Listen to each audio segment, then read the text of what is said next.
Kata Kak Yuna, salah satu kakak relawan SPS, meski kami tinggal di lingkungan tempat pembuangan sampah akhir, kami harus tetap menjalankan perilaku hidup sehat dan bersih, seperti rajin berolahraga, bersih-bersih rumah, dan makan makanan yang bergizi.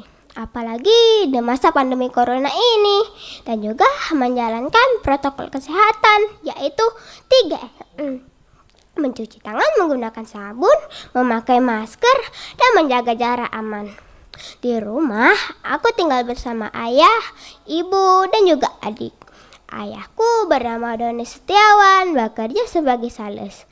Nama ibuku Nurjana dan nama adikku Muhammad Rizky Alitia. Ibuku tidak bekerja, ibuku hanya sebagai ibu rumah tangga. Tapi sejak corona datang dan berkeseringan lockdown, tentunya mempengaruhi uang yang didapat ayahku dari pekerjaannya. Jadi, ibu ikut cari uang dengan menerima orderan kue.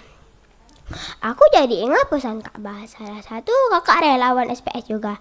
Kata Kak Bah, aku harus tetap semangat dan produktif meski dengan segala keterbatasan yang ada.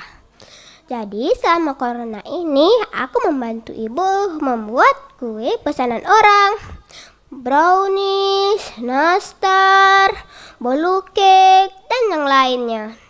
Seru loh teman-teman membuat kue, kita jadi tahu bahan-bahan masakan dan berbagai macam resep masakan. Selain itu juga, aku sudah bisa masak nasi loh teman-teman. Teman-teman tahu nggak bahwa masak nasi itu ada 2 cara? Yaitu pertama, manual. Cuci beras hingga bersih, tambahkan air 2 ruas jari. Selanjutnya, beras ditanak hingga mendidih. Panaskan kukusan, lalu taruh beras yang sudah ditanak tadi ke dalam kukusan. Cara yang kedua, yaitu menggunakan magicom. Sebenarnya, ini lebih praktis. Cuci beras hingga bersih, tambahkan air, tekan tombol cooking atau on.